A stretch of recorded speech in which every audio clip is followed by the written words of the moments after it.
Hi makers. Welcome back to my little weekly knitting vlog. We finally have a name, just one more row. And that's basically what I'm just going to be calling this. I'm going to start you off with a little pro tip that I am trying, not that I'm a professional, but something that I am using and that hopefully you guys might find this useful as well. Ta-da! These are the little packets that you have for 3-ring binders.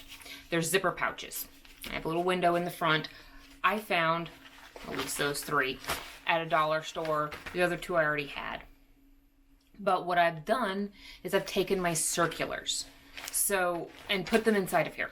So originally I had all of my circular needles in a bowl. It got moved around to wherever was least in the way. Not most convenient, least in the way. And in this attempt at finishing it February means, in my case, finish organizing. Make stuff easy to get to. Which is where we come to this. I've taken each of these packets and I have organized my circular needles. I put them inside of these packets and I have divided them up according to size. I already love this system because it took a huge bowl with strings and cable needles. It took all of that and has put it into something that is easily manageable. Next time I go to the dollar store, I may take a couple extra bucks and go in and buy some more of these so I can get them like one for each size, and I can get my double points inside of here as well. But the reason that I like these a lot, the other reason, is that my little carabiner hook. We have hooks on the wall in our home here, and they were here when we moved in. So I'm gonna go ahead and use those, and I can just hang everything up. And if you don't have that, or you don't want to put something like that in, a 3-ring binder with all of your needles, or what will realistically fit inside of these packets, may be a useful idea for you, because it can help you find your needles easier. This has already made my life easier. I wanted to go ahead and share that with you because I thought it was a really cool little thing I found. Next we have our quick finished objects. Ta-da! We have socks. I managed to get the other one done, and I know that doesn't sound like a huge giant achievement, but when I start telling you about some of the other stuff this week, yeah, it's kind of a little bit of an achievement because I was working on these all yesterday to get them done. But this is the cable and bar pattern. Again, just so that you can see in case you were not able to see last week.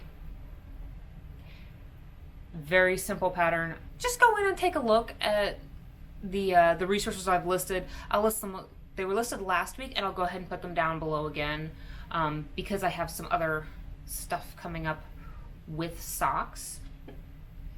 Which is, I took all of my little scrappy yarn stuff and I have divided them up. And so I have a bag that is basically pink and purples and grays and some navy. And they're just like little small bits. And I know they're all approximately the same weight because I tend to buy only in one weight. So it sounds like a weird way to do things, but my yarn buying habits are a little different. But we'll get into that later. But so I have purples and pinks. I have my fall colors, so navy and green and gold, and I have a dark rust color and some brown, and so I have another one here, so we'll be doing some color work with that.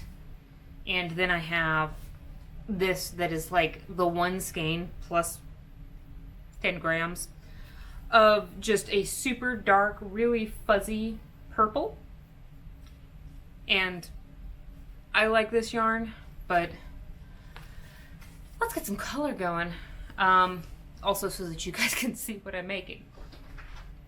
I also wanted to very quickly come in and show you, yay, the Bria Fida cardigan. It is getting worked on. I have the back done. I have half of the front done, and then I'm going to be working on the other half of this today. The fronts have just taken me a little bit longer because I'm having to work and film at the same time. So it's just taking me a little bit longer, mostly so that I can be sure that the instructions and everything else that I'm giving for when I do post everything up look good and are coherent and are, like in focus. It's a thing.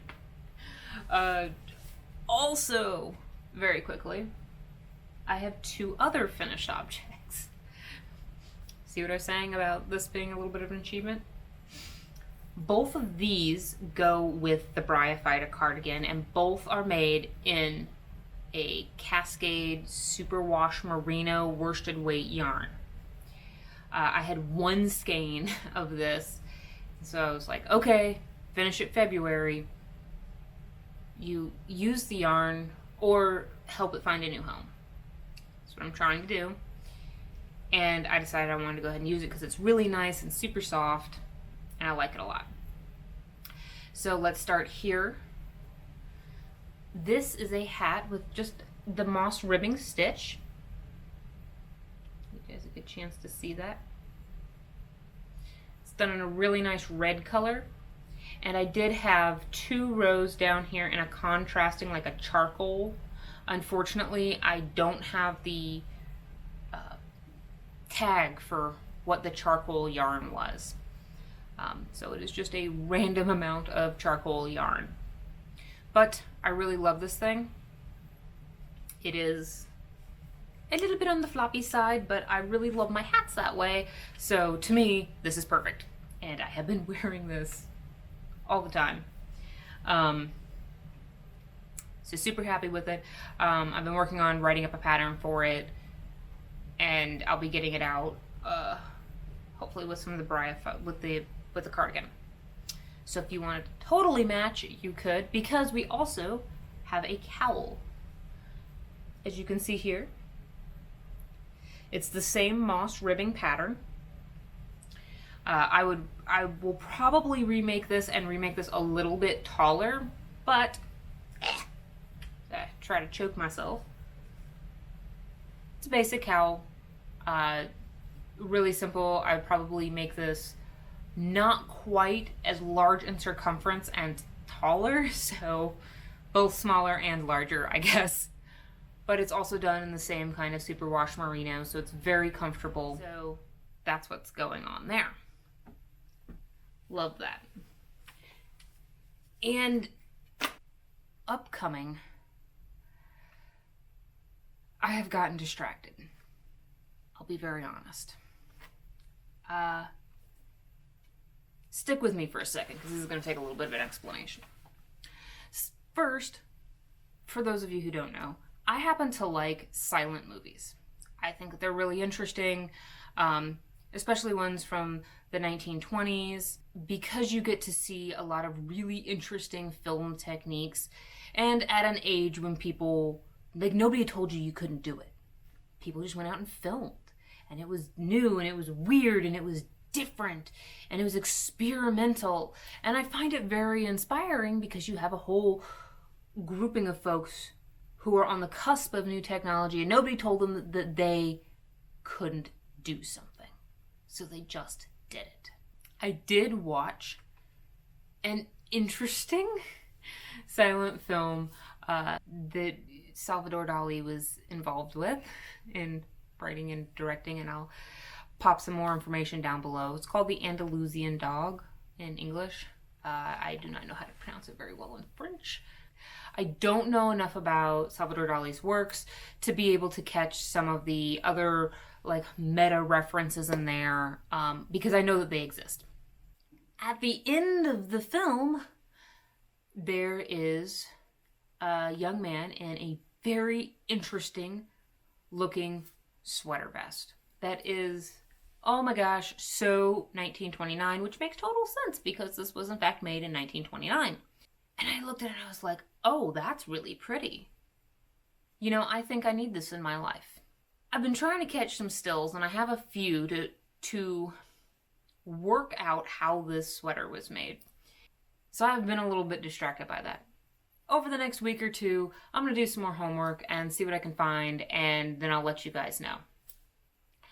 But right now, it's kind of turning into this thing where I'm looking at a bunch of these silent films that I have seen that are 1920s, 1930s. So you have the Andalusian Dog, and then you have the Cabinet of Dr. Caligari, and I just want to go through and see what's there. I know the Cabinet of Dr. Caligari has some because I've already been looking them up. But I'll see what I can find as far as figuring out what are some of the most likely colors and how can you take this image and kind of, you know, reverse engineer what the sweater may or may not be. What can we tell based upon these old black and white images? And I figure I can go ahead and look that up, and then I'll share it with you. And it's a giant rabbit hole, and I'm currently falling down it, and it's wonderful and it's exciting. That's kind of what's been going on. If you guys happen to know of any other silent films, specifically ones within the public domain, because I am trying to keep a lot of my work within the public domain so anyone can access it, please let me know, and I'll go ahead and check some of those out. Anyway, that's about all for this week. You know, I think some things have been accomplished, but other things have been giant distractions, and other things are still in the works. So hopefully next week I'll have some more to show you guys and let you in on what I've been learning. So I'll see you then. Have fun. Make stuff. Bye.